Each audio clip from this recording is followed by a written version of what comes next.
কিন্তু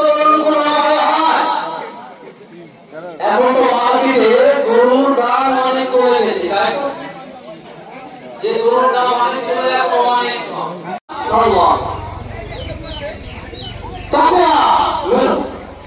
আল্লাহ বলেছেন প্রাণীর রক্ত এবং মাংস আল্লাহ দরবারে পৌঁছাবে না, বরং কি পৌঁছাবে?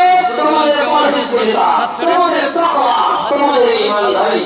ছোট ছোট আমরা যে কোরবানি করছি, সেই কোরবানির মাংস, সেই কোরবানির রক্ত, সেই প্রাণীর রূপ কিছু নয়, বরং আমরা যতই পরহেজগারিতার সহিত, ঈমানের সহিত আল্লাহ জাল্লাহ শাআনুহু সন্তুষ্টির জন্য কারণ মহান রব্বুল আলামিন স্পষ্ট ভাষায় বলে দিলেন, হে আমার বান্দা, তোমাদের পশু, তোমাদের প্রাণীর রক্ত মাংস কিছুই পৌঁছাবে না আমার ভাষায়, একমাত্র আমার ভাষায় পৌঁছাবে তোমাদের পরহেজগারিতা, তোমাদের তাকওয়া, তোমাদের ঈমানদারি।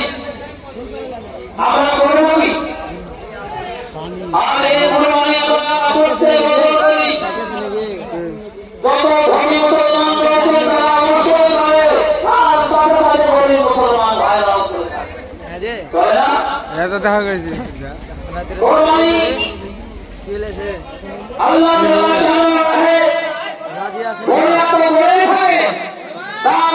সবর করো। সবরকারীর মধ্যে পাবেন, বলুন তো তার বয়স কত ছিল? কোন রেওয়ায়ত আছে 7 বছর, আর কোনটাতে আছে 13 বছর।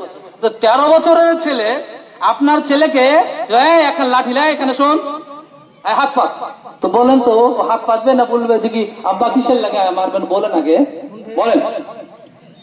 আপনাদের ছেলেকে যদি ডাকেন হাত পাত লাঠি নিয়ে, তো সে জিজ্ঞেস করবে আগে কেন? কিন্তু সাইয়েদনা ইব্রাহিম খলিলুল্লাহ